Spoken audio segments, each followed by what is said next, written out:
geografia tem um papel fundamental na formação de jovens críticos e atuantes na sociedade. Hoje vamos conversar sobre como esse componente curricular, dentro da área de ciências humanas e sociais aplicadas, pode ajudar os estudantes a compreenderem os principais desafios do mundo contemporâneo. Vamos falar de temas que estão presentes nas conversas de sala de aula, nas redes sociais e nos noticiários. Temas como desigualdade social, consumo, mudanças climáticas e geopolítica. Temas presentes também na obra inscrita no PNLD 2026, a obra Do Seu Jeito de Geografia. E claro, vamos discutir como o trabalho em sala de aula pode aproximar esses assuntos do cotidiano dos estudantes e incentivar o protagonismo juvenil. Olá, professora, olá, professor. Eu sou o Alessandro Crisóstomo, editor sênior da Saber Educação, grupo que reúne as editoras Ática, Saraiva e Scipione. E hoje estou aqui com Eustáquio de Sene, mestre e doutor em Geografia Humana pela Universidade de São Paulo, a USP, bacharel e licenciado em Geografia, também pela USP, atuou como professor de Metodologia de Ensino de Geografia na Faculdade de Educação da USP, a FEUSP, e como professor de Geografia do Ensino Médio nas redes pública e particular de ensino. Então, professor, seja bem-vindo ao nosso bate-papo de hoje. Bora começar? Obrigado, Alessandro. É um prazer estar aqui, ter essa oportunidade de conversarmos um pouco sobre ensino de geografia, né? Então, eu fico muito feliz que possamos conversar sobre isso. E, antes de tudo, eu gostaria de dar um alô para a professora, para o professor de geografia do Brasil inteiro, e vamos conversar um pouco sobre a nossa disciplina, ou o nosso componente curricular, para atualizar para a BNCC. Maravilha. Então eu queria começar o nosso papo falando sobre pontes, né? Então a gente vê no noticiário notícias como guerras, mudanças climáticas, movimentos populacionais, flutuação de preço de alimentos, combustíveis, matéria-prima, todos esses temas muito globais, né?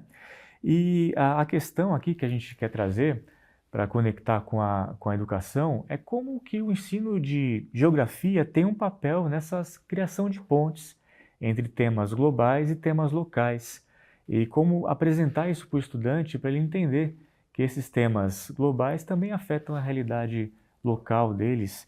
Podemos começar por aí, nosso papo? Perfeito. Bom, todos esses temas eles são contemplados pela geografia, né? Inclusive no livro, né, de geografia da coleção Do Seu Jeito, todos esses temas estão presentes, né? O mundo é muito dinâmico, né? Sobretudo o mundo que vivemos hoje, né? Com essa aceleração, como dizia o Milton Santos, né? A gente vive uma aceleração contemporânea, né? As mudanças são muito rápidas. Então, eu acho que o grande papel do livro didático, né, de geografia, é dar as bases conceituais, né, fornecer as bases teórico-metodológicas para que o professor consiga desenvolver a sua aula conectando os alunos com os temas da realidade, né? Então, eu acho que o grande papel do professor, né, é sempre, o tempo todo, fazer pontes entre os fenômenos globais, regionais, nacionais e locais, né? Porque mesmo, por exemplo, as mudanças climáticas, né, decorrentes do efeito de estufa, é um fenômeno global que atinge o planeta inteiro, mas ele tem repercussões no local. E essas repercussões elas são muito diferentes dependendo da situação socioeconômica das pessoas daquele lugar. As pessoas que estão marginalizadas do ponto de vista social, do ponto de vista econômico, né? Geralmente minorias ou grupos minorizados, né? É interessante fazer essa distinção porque os negros, né, no Brasil, né, são... os negros, se você juntar pardos e pretos, são maioria, né? Não são minoria, mas são grupos minorizados. As mulheres são maioria, mas são grupos minorizados, né? Então, eu acho que o importante é sempre fazer essa conexão entre o global, o regional, o nacional e como é que isso impacta a realidade dos alunos. O livro transita o tempo todo, né? E é claro que alguns temas não vão impactar a realidade do aluno, pelo menos não diretamente, né? Eu peguei uma colinha aqui, Sim, sim. porque... É interessante porque essa conexão nem sempre é óbvia, é tão clara. E aí o papel da mediação desse professor junto com o estudante para ir mostrando, né, como é que uma coisa se liga à outra. E do livro didático também, mostrar alguns caminhos. Sim, porque, por exemplo, a guerra na Ucrânia, vamos pegar, você mencionou guerra aqui, né? Vários fenômenos que impactam o dia a dia. A guerra da Ucrânia, ela não tem um impacto direto na nossa realidade brasileira, né? Mas tem indireto, por exemplo, o aumento do preço de algumas matérias-primas, né? Aumento do preço do petróleo, falta de alguns insumos agrícolas, como fertilizantes, por exemplo, porque a Ucrânia e a Rússia são grandes fornecedores, né? Mas é preciso entender como essa guerra funciona, né? E para entender isso, é importante estudar a ordem internacional. É importante... O tabuleiro, né? Exatamente, situar qual a origem da guerra da Ucrânia. Para isso, é preciso que o aluno entenda como é que funciona a ordem internacional, como é que era a ordem internacional da Guerra Fria, como é que é a ordem internacional atual, né? O fim da União Soviética, a expansão da OTAN, né? Isso é abordado no livro, né? A unidade 4, por exemplo, isso é abordado, né? E até entender quando houve uma notícia e às vezes a notícia é muito rápida e da onde que vem aquilo. Exatamente. Então, eu acho que o grande papel do livro didático, né, de todas as disciplinas, eu vou falar especificamente da geografia, né, que trata de vários fenômenos complexos e interligados no mundo, é criar as bases para que o aluno consiga entender aquilo. Porque as coisas aparecem e muitas vezes aparecem e desaparecem do noticiário. E você não tem a genealogia daquele fato, seja uma guerra na Ucrânia, seja uma guerra no Oriente Médio, como está acontecendo agora, quer dizer, como está acontecendo desde o pós-guerra. Da onde que vem esse ódio, né? Da onde que vem essa... Exato. Então você tem... essa rixa, né? E é interessante que aí já abre a possibilidade de trabalho interdisciplinar, né? Com história, né? Exato. Você vai estudar, por exemplo, o conflito no Oriente Médio. Você não consegue entender o conflito no Oriente Médio sem voltar, no mínimo, até a Segunda Guerra. No mínimo. Ou então, lá no século XIX, com o nascimento do sionismo, né? O que te remete, inclusive, ao Velho Testamento, né? No início da era cristã, né?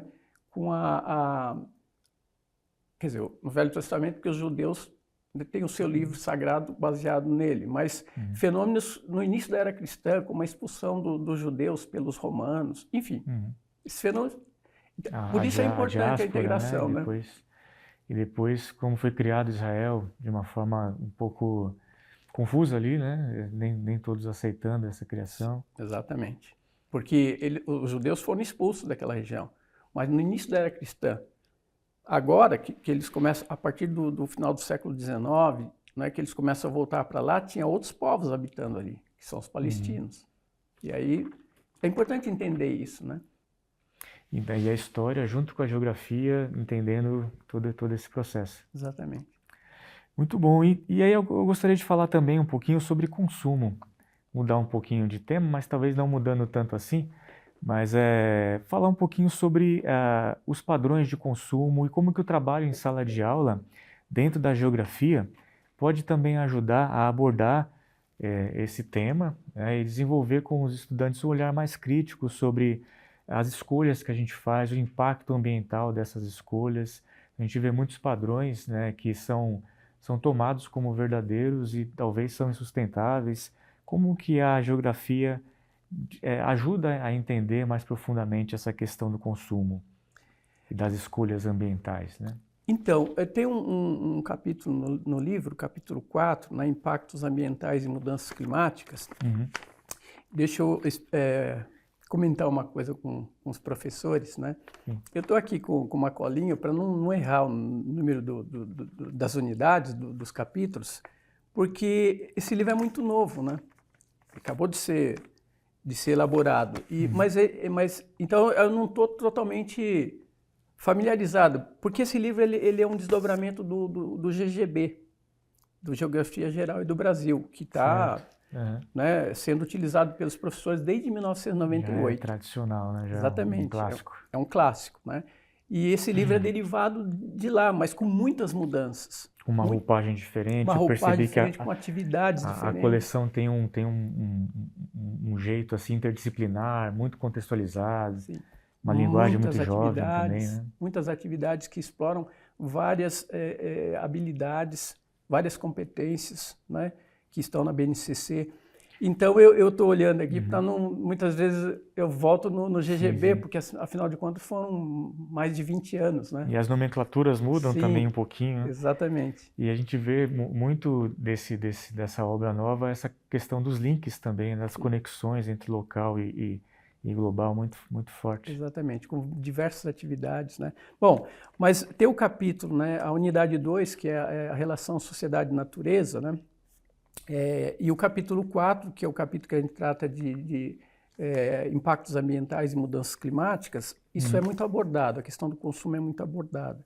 Tem várias atividades, quer dizer, o próprio texto aborda, mas tem atividades que discutem essa questão, como, por exemplo, um Trabalhando Com, que é uma sessão muito interessante, que a gente explora de forma um pouco mais detalhada, né, mapas, gráficos, tabelas, imagens, fotografias, charges, né?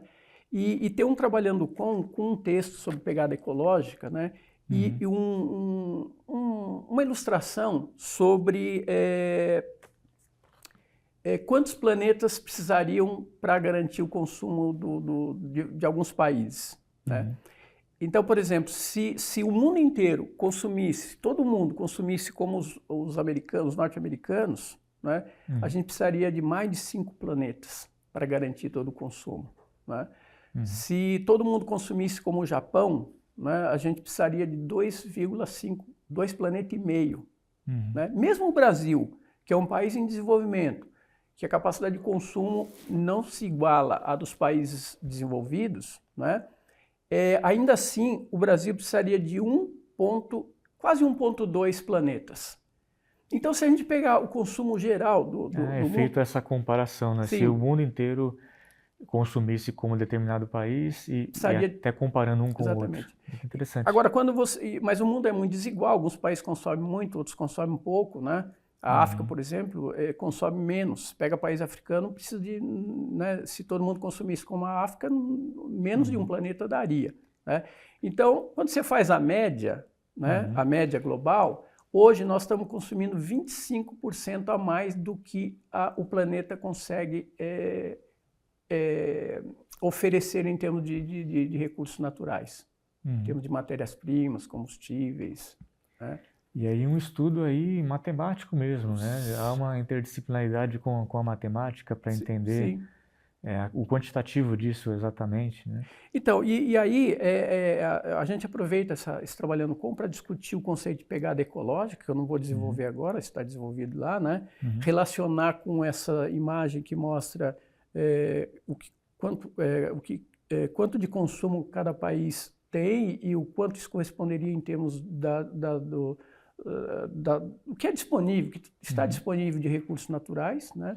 O que entra e o que sai, né? O que entra e o que sai. Tem uma atividade muito importante também numa sessão final do livro chamado Galeria de Atividades, que é um trabalho com os 3 R's, né? Sim, sim. Exato. E aí que é muito trabalhado em biologia, em química também, mas numa outra perspectiva. Exato, exato. E essa ideia dos 3 R's é muito interessante, né? Reutilizar, reciclar reutilizar, reciclar e reaproveitar, reutilizar e reciclar. Reciclar. O reaproveitar é o primeiro. Já tem alguns falando em 5 R's, né? Sim, sim. Então, nosso bate-papo com os professores de química, a gente falou bastante sobre esses R's também. Então, assim, é um exercício muito interessante, né, que está proposto lá para discutir o consumo sustentável, né? Bom, E aí, como o livro propõe de forma geral, isso é uma proposta metodológica do livro, né? Partir sempre de alguma realidade global, nacional, né? E rebater aquilo na realidade local. Aí, a partir dessas atividades que o livro propõe, o professor pode propor diversas atividades, trabalhar com, discutir, por exemplo, como é que é a distribuição do lixo, como é que é a destinação do lixo na escola ou no bairro, propor atividades de coleta reciclada, de Trabalham reciclagem. com projetos, né, professor? Sim, exato. Então, quer dizer, aí abre um campo muito grande. O livro, porque a gente sabe, né, e todo professor sabe, que o livro didático ele é absolutamente fundamental para o trabalho docente, porque ele dá algumas linhas, ele dá as bases, né, teórico-metodológico, não só da geografia, mas da pedagogia também. Por exemplo, o meu livro, eu ancorei fortemente na teoria cognitivista do David Ausubel, que é o autor que propõe o conceito de aprendizagem significativa. Hoje a gente fala muito em aprendizagem significativa, mas a genealogia sabe de onde desse que vem, né? exatamente, Conceito, muitas né? vezes não se sabe de onde vem. A genealogia desse conceito está em David Ausubel, que é um teórico cognitivista, que isso é muito interessante, por isso que eu gosto dele. Ele propõe a aprendizagem significativa, né? Mas ele não demoniza a aula expositiva. Como os construtivistas radicais muitas vezes acham que o conhecimento só se desenvolve por descoberta. No ensino médio, o conhecimento é muito mais profundo e abstrato.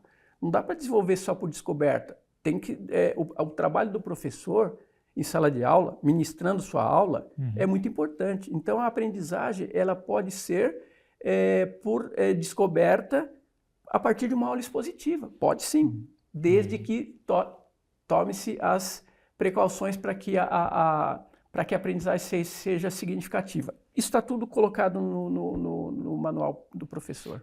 Tem uma discussão sobre isso, as âncoras de aprendizagem. Sim, né? inclusive aproveito para mencionar, das várias sessões que tem um livro, uma sessão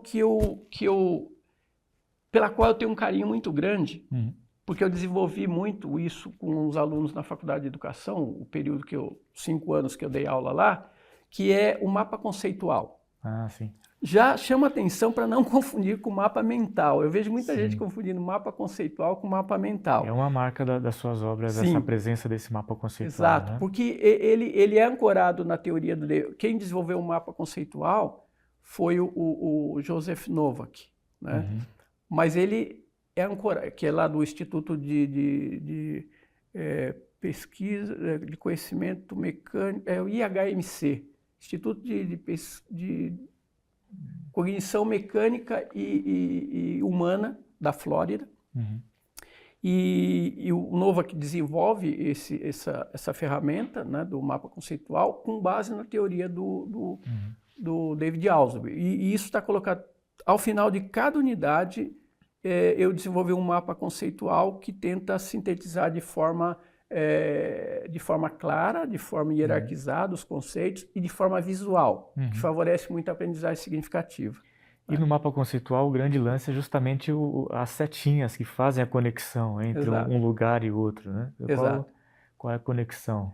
E é interessante também porque, embora ele se pareça com fluxograma, organograma, o mapa conceitual é outra coisa, por conta dessa fundamentação teórica. Né? Explica a relação entre a causa Tem e as palavras efeito, de ligação. É uma leitura. É uma leitura que você pode fazer vertical, horizontal. Geralmente eu construí na vertical. Né? Uma leitura visual, né? Comunicação visual. Exato. Deixa eu só... Eu fiz uma menção rápida, deixa eu só comentar, né? Então, o mapa mental é um mapa que o aluno faz com base naquilo que ele tem na cabeça, né, de percepção da realidade. O aluno, sei lá, uma comunidade, por exemplo, é comum a gente ver mapas etnográficos, né? Geralmente tem um tema e desse tema sai palavras-chave e pronto, né? Acabou. Sim. Exato. É comum a gente ver mapa etnográfico, mapa mental etnográfico, feito por uma comunidade indígena de algum lugar. Mas o mapa mental é outra coisa. Ele é um diagrama de significados. Sim, sim. Então, enfim, eu acho que isso é uma coisa muito Tem interessante o que mapa ajuda a aprendizagem etnográfico, o mapa mental é uma outra coisa, e o mapa conceitual já é uma terceira. Exato, exatamente. Né? Mas as pessoas confundem muito com fluxograma, com organograma, mas é outra coisa, o mapa conceitual. Eu acho que ajuda muito porque é um conhecimento sintetizado e visual. Isso ajuda muito na aprendizagem significativa, na retenção significativa. E construir mapas conceituais também, o exercício de construir, Sim. né, também é interessante. Né? Exato, exatamente. Está tudo lá no manual pedagógico. Tudo explicadinho lá. Está tudo lá. E aí eu gostaria, então, novamente mudar um pouquinho de assunto para geopolítica. Vamos falar um pouquinho de geopolítica? Sim. Então é um tema que gera curiosidade entre os jovens, né, especialmente quando ouvem noticiário, a gente falou sobre guerra, sobre situações desse tabuleiro geopolítico. E a pergunta é como que o professor pode abordar essas disputas internacionais de uma forma que realmente faça sentido para os estudantes, para que ele não ache que não tem nenhum impacto na sua vida ou que é algo que não merece ser estudado. Como que o professor ele faz novamente a ideia de ponte, faz essas relações entre os temas geopolíticos com esse estudante que até é curioso, mas nem sempre entende qual a relação disso com a sua vida. Aí a gente acaba voltando um pouco no que eu já disse há pouco, né? Que é o seguinte, a realidade ela é muito complexa, né? Tem várias dimensões, dimensão econômica, política, cultural, geopolítica, e todas essas dimensões se materializam no espaço geográfico, né? Às vezes e veja, toda guerra ela acontece num lugar, ou num país, ou numa região, né? E é evidente que quem vive naquele lugar, naquele país, naquela região, como bem sabemos, vendo o caso dos palestinos, por exemplo, sofre um impacto direto, um impacto muito maior, inclusive com perdas de vidas, muitas perdas de vidas, feridos, enfim, é uma tragédia. A guerra é sempre uma tragédia, né? Agora, quem mora longe de lá acaba sendo impactado também, aí indiretamente, pelos jornais, pelas revistas. Nossa, revista é uma coisa que praticamente não tem mais, né? Pela internet, pelas redes sociais, né? Pelos noticiários na televisão. Então, eu acho que esse é um ponto de partida interessante, né? Para o professor sair da realidade do aluno, né? E, nesse caso, uma realidade indireta, né?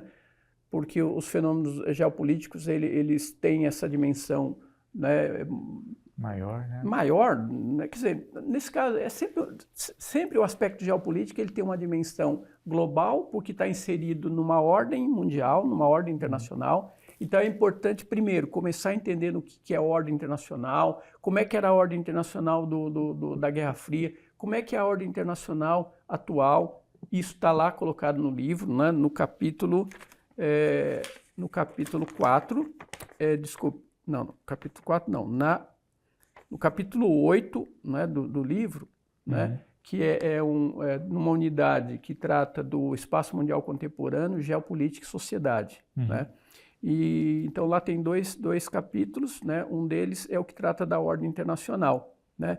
Então assim, você tem que sempre partir do real, que pode ser o lugar do aluno, né? Muitas vezes a gente consegue partir do lugar, mas às vezes não, às vezes você parte do jornal, da internet, do noticiário televisivo. Que o afeta também, porque o tempo todo ele é bombardeado por essas notícias e nem sabe, não consegue entender muito bem de onde que vem aquilo. Exatamente. E pode ser que ele seja impactado indiretamente também, ou, né, mais diretamente, aí no caso, com, por exemplo, o aumento do preço do petróleo e o aumento da inflação, por exemplo. Então, sempre algum impacto vai causar. Mas, claro, nem se compara com o impacto das pessoas que vivem naquele lugar. Então, a geopolítica tem tem uma dimensão global, que está inserida na ordem internacional, tem uma dimensão local, regional, que são os conflitos, e tem uma dimensão global também, que são impactos indiretos, né? No caso de oscilação de preço de matérias-primas. Na pergunta 1, você mencionou isso. Matérias-primas, energia, o preço do Brasil petróleo. É um grande fornecedor, né, de matéria-prima, de commodities. Então, às vezes, alguns ganham, a gente pode exportar mais matéria-prima, por exemplo, mais ferro, né? O Brasil já exporta petróleo também, né? Já se tornou um exportador de petróleo, olha que coisa. Mas, ao mesmo tempo, a população sofre porque vai ter uma elevação da inflação, né? Então, é importante entender isso, né? Agora, é importante você entender isso com uma base teórica. Daí o livro fazer essa ponte com a realidade, né? Você tem a fundamentação teórica no livro, entendendo o que é ordem internacional, as potências, os conflitos e a realidade que está posta. E conversando assim, parece que vai montando realmente um quadro conceitual, né, na nossa frente, que é um tipo de saber que exige essas conexões entre dimensões diferentes, espaços diferentes. Sim. Então é uma estratégia campeã, né? A geografia, né, e isso está colocado no capítulo introdutório, a gente já discute o espaço geográfico, mas o espaço geográfico ele tem vários recortes analíticos, né? Tem um recorte global ou mundial, tem um recorte nacional, um recorte regional, e às vezes o regional pode ser maior que o nacional, às vezes é menor, às vezes é maior que o regional, e tem um recorte local.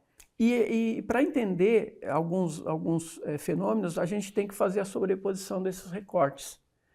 Então, eu diria que muitas vezes a gente pode partir do lugar, do local para o global, às vezes tem que partir do global para o local, né, para compreender a realidade. Muito bom. E a questão da desigualdade socioespacial, hein? Como é que a gente encaixa nesse debate de sobreposição entre global e local? Às vezes a desigualdade está no próprio bairro, né? Às vezes uma rua rica do lado de uma rua com muita pobreza. A gente vê isso em grandes centros urbanos, e também a diferença entre o urbano e o rural, toda essa diferença, essas desigualdades socioespaciais. Como que a gente pode abordar isso na aula de geografia? Como tornar isso mais claro para o estudante? Então, de novo, né, volta ao que eu disse há pouco, né? Bom, a geografia estuda o espaço geográfico, a produção do espaço geográfico, as relações humanas que se estabelecem no espaço geográfico, seja entre as sociedades, seja das sociedades com a natureza. Isso vai moldando paisagens. Então, o ponto de partida, né, metodologicamente falando, né, o ponto de partida da geografia para a compreensão da realidade, ou o ponto de partida para a compreensão da realidade na perspectiva da geografia, porque a realidade ela é compreendida na perspectiva de várias disciplinas. Daí a importância da interdisciplinaridade, né? É a observação. Do espaço geográfico. Exatamente, da paisagem primeiro. Da paisagem. Né? O ponto de partida é a observação da paisagem. E a paisagem é rica, né, em mostrar realidades diversas. E a mais evidente é a realidade socioespacial, quer dizer, a realidade social e econômica. Mas há uma integração tão grande entre o social e o espacial que a gente fala em realidade socioespacial, né? Então você fala, não tem muito como falar só em desigualdade social ou desigualdade econômica. Porque a desigualdade econômica ela se materializa na paisagem, no espaço, né? E a face visível... Em algumas cidades é gritante, outras é um pouco mais sutil. Sim, né? Exato. Azar, né? Azar. Então, por isso que essa desigualdade social e econômica ela se materializa na paisagem, que é a face visível do espaço. A gente fala em desigualdade socioespacial, foi o conceito que você usou, né? E aí, a realidade é rica em mostrar isso. Tem uma foto clássica do fotógrafo Tuca Andrade, que eu acho que todo professor de geografia, todo autor de geografia já usou essa foto em algum momento. Acho que eu já até sei qual que é. Aquela foto que ele tirou de um prédio icônico ali no Morumbi, que aliás está meio quase abandonado aquele prédio, ficou super cara a manutenção. Cada andar, cada varanda tinha uma piscina. Sim, né? Ele era exatamente, ele era em curva assim.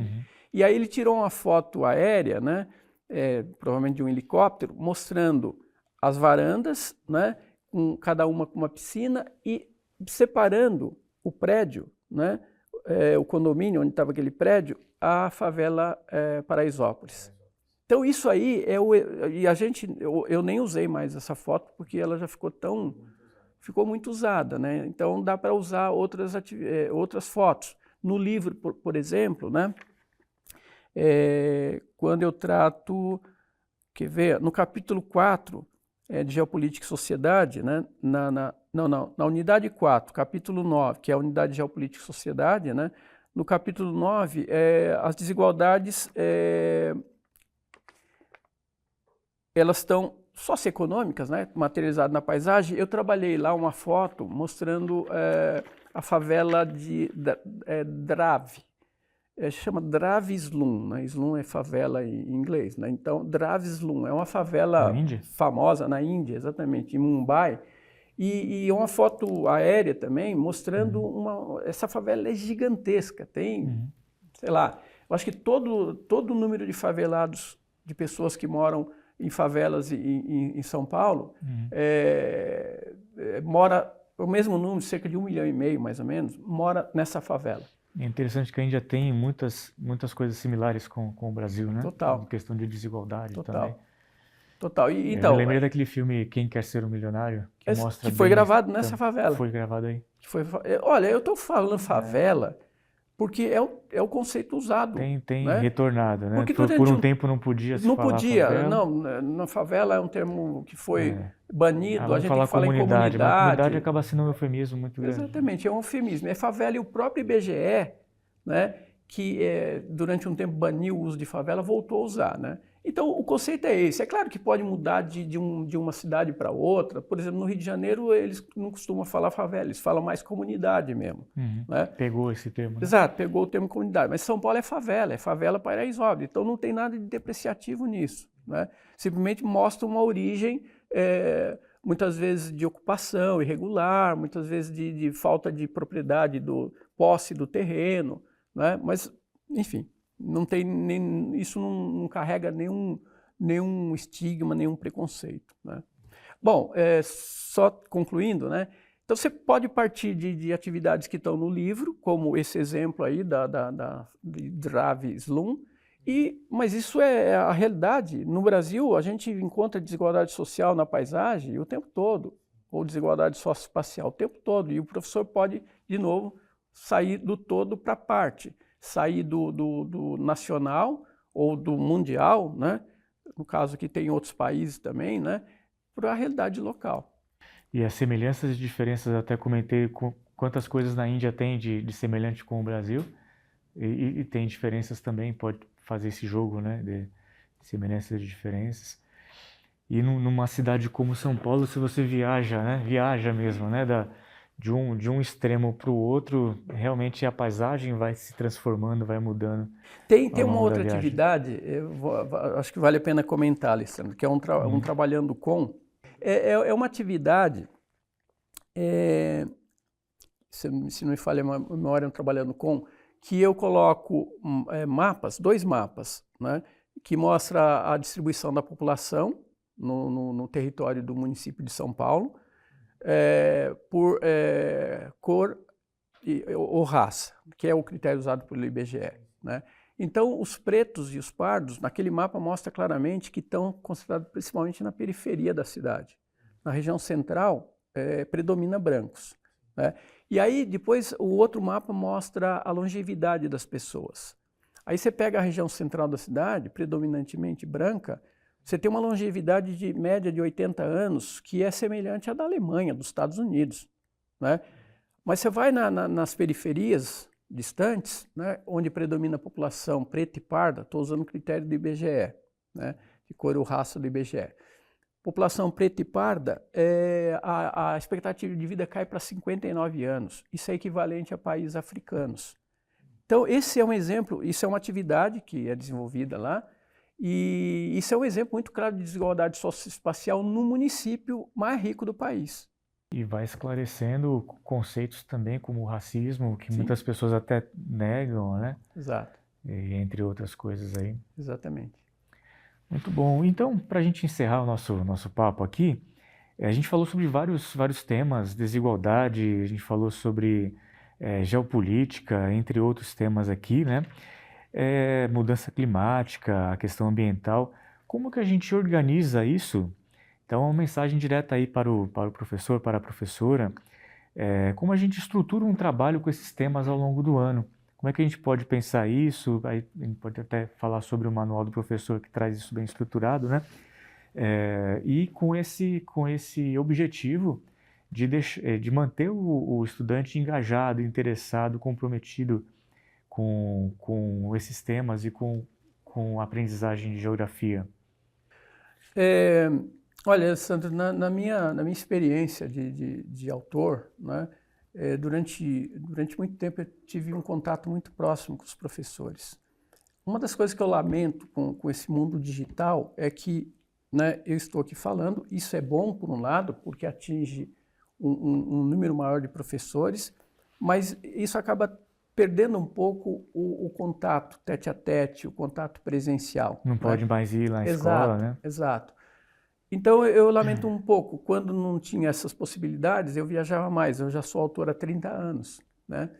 Então, e aí, nessas viagens, uma coisa que me chamou, assim, teve uma atividade que eu fiz com os professores, se não me falha a memória, em Curitiba ou Londrina, enfim, foi no Paraná, já faz muito tempo, quando eu tinha um livro de Fundamental 2 ainda, chamado Trilhas da Geografia, que é um livro muito inovador, né? E aí o livro tinha muitas atividades, né? E eu estava discutindo a atividade lá, contando como é que poderia usar, e uma professora falou assim, Eustáquio, eu uso assim, assim, e ela contou como usava. Eu achei incrível o jeito que ela usava. Então, o que eu descobri, né, nesse muito tempo aí que eu tenho rodado por aí, sendo autor, tendo contato com os professores, é que muitas vezes os professores utilizam o livro melhor do que eu havia pensado em algumas atividades, né? Ou seja, eu escrevi o livro, o meu nome está lá na capa, né? Mas tem muitas outras pessoas que participaram da elaboração de um livro também. O meu nome aparece em destaque, o nome do autor aparece em destaque, mas se você virar lá, né, você vai ver que tem um monte de outras pessoas, editores, o pessoal da iconografia, o pessoal enfim, da arte, né? Muita gente. Exato. Mas, e aí, o que me chamou muita atenção é isso, né? Eu penso o livro de um jeito, né? E aí o professor se utiliza de outro jeito. Então, assim, isso que eu ia dizer, né? Eu sou o autor do livro, mas os professores acabam sendo coautores. Muitas vezes eu atualizei, eu reformulei, eu reeditei o livro com base, isso eu fiz muito no GGB, né? Com base em críticas e sugestão dos professores. Então, assim, primeira coisa, o professor, né, a professora do ensino médio brasileiro são muito autônomos, muito independentes, eles têm total condições de pegar o livro didático como base e ir desenvolvendo atividades novas, pensamentos novos, novas práticas ou formas diferentes de utilizar aquela mesma atividade, né? Então, isso é o primeiro ponto, né? De forma mais geral. Agora, o livro... Ou seja, se aproprie do livro, dialogue com Sim. ele e faça ele fazer sentido na sua realidade, né? Até porque o livro didático, ele é uma ferramenta absolutamente fundamental para o trabalho do professor, né? Porque ele dá as noções básicas. A gente se preocupou muito. Aliás, um outro comentário que vale a pena, né? O livro de geografia, como de todas as outras disciplinas, né, encolheu bastante em relação ao que tínhamos antes. Né? No último PNLD do ensino médio, que foi 2018, o livro de geografia tinha cerca de 700 páginas. Exato. Hoje caiu para 416 páginas. Então a gente teve que fazer uma seleção. Entrou ali o que é absolutamente fundamental para entender o livro na perspectiva, para entender o mundo na perspectiva da geografia, né? Então, a gente tem que fazer seleção, não tem jeito, o mundo é muito complexo, sempre a gente tem que fazer recortes, né? Cabe os complementos, né? Exatamente. Partir do livro para outros lugares. Exato, e até porque o livro, ele trata mais do global, mais do regional, mais do nacional. O local não dá, porque os lugares são muito diferentes. Quem que está no local? O professor. O professor e o professor. O aluno, né? Então, a ponte... Então, a gente parte do todo para a parte. Nós partimos do global, do nacional, muitas vezes do regional, para o local. E a ponte entre o local e essas outras recortes mais abrangentes é o professor que faz, porque é ele que conhece a realidade, é ele que vive no local, né? E os seus alunos, porque os alunos contribuem também, claro. E eventualmente tem algum exemplo de regiões, mas não dá para contemplar todas as regiões, não tem como. Né? Exato. O que o livro faz é dar alguns exemplos. Por exemplo, né? Você falou em desigualdade socioespacial há pouco. Eu coloquei uma foto de uma favela na Índia. Eu poderia ter colocado no Brasil, mas tem a unidade 8, que é a unidade final do livro, que é sobre as cidades e a desigualdade socioespacial, né? Sobre a geografia urbana. Tem várias fotos de favelas no mundo e no Brasil que o professor pode usar para discutir a desigualdade socioespacial. Mas quando eu discuti isso de forma mais específica, lá no capítulo que eu trato das desigualdades, né, eu coloquei uma favela na Índia. Bom, então tá lá, eu parti de um país distante, mas que tem muitas semelhanças com a gente, do ponto de vista socioeconômico, do ponto de vista cultural, não, é muito diferente, mas do ponto de vista socioeconômico tem muita semelhança com a gente, porque é um país em desenvolvimento também, inclusive é um BRIC, né? Faz parte dos né? BRICS, do grupo, BRICS, né? Porque agora o S é da South África. Então, assim, parto desse exemplo e aí o professor trabalha o local. Então é isso, né? Eu acho que o livro, inclusive as atividades, muitas vezes a gente, né, quase sempre, nem sempre, mas predominantemente, a gente propõe uma pergunta quando analisa, por exemplo, trabalhando com, né, ou mesmo quando está analisando pontualmente ali um mapa, né, uma tabela, a gente parte da realidade, né, global, né, numa pergunta 1, e na pergunta 2, como é que isso pode ser observado na realidade, onde está a escola, tal. Aí sempre remete para o local. E aí cabe ao professor fazer isso por uma razão muito simples, é ele que vive lá, ele que conhece. E o livro didático não teria condições de dar conta de toda a diversidade de lugares no Brasil ou no mundo, né? Então, professor, muito obrigado pela presença, pela disponibilidade, pela sua contribuição à educação pública brasileira. E deixo espaço também para alguma mensagem que o senhor queira deixar para os professores. Aqui uma mensagem final. Obrigado, Alessandro. Obrigado. Eu gostaria de encerrar essa nossa conversa falando diretamente com os professores de geografia do Brasil. Maravilha. Aquela câmera ali. Olá, professor. Olá, professora.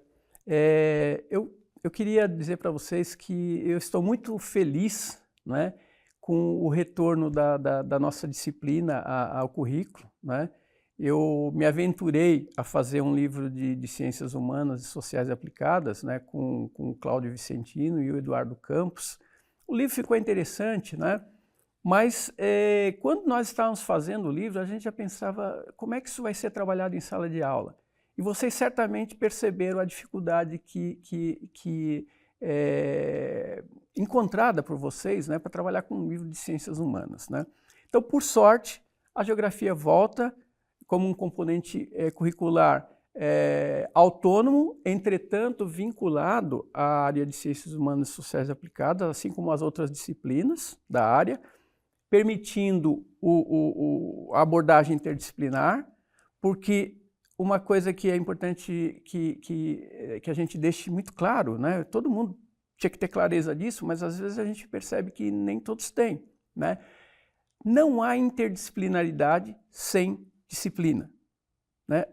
O próprio conceito de interdisciplinaridade pressupõe a existência de disciplinas autônomas, que com base em seus conceitos e categorias, nos seus conhecimentos, no seu recorte, enfim, de abordagem do mundo, como a gente bem sabe como faz a geografia, debata, né, troque ideias com as outras disciplinas. É assim que é feita a interdisciplinaridade, valorizando as disciplinas. Então eu fico muito feliz que com isso eu pude resgatar o GGB, o Livro de Geografia Geral e do Brasil, que foi a base para esse livro, mas esse livro é outro livro. Na verdade, vocês vão perceber algumas referências ao livro anterior, que existiu no PNLD até 2018, né? Então, eu espero que vocês aproveitem o livro, espero que ele ajude o trabalho docente. Estou aberto a críticas e sugestões, como eu disse, sempre são fundamentais para para o aperfeiçoamento do livro. Como eu disse, eu sou autor do livro, mas vocês são coautores. Então eu fico muito feliz que possamos novamente trabalhar a nossa disciplina, a geografia, e vamos compreender o mundo, então, né? O espaço geográfico mundial contemporâneo. Muito obrigado, professores. Nos encontramos por aí nos debates, nos encontros, nas conferências, enfim. Até uma próxima. Maravilha. Obrigado. E se você gostou do nosso conteúdo e quer saber mais sobre a coleção do Seu Jeito Geografia, acesse o nosso site do eDocente ou escaneie o QR Code que está aqui na tela para ter acesso às obras na íntegra. E acompanhe a gente nas redes sociais, @edocente e @saberedu. Em breve teremos mais conversas como essa com outros autores e autoras.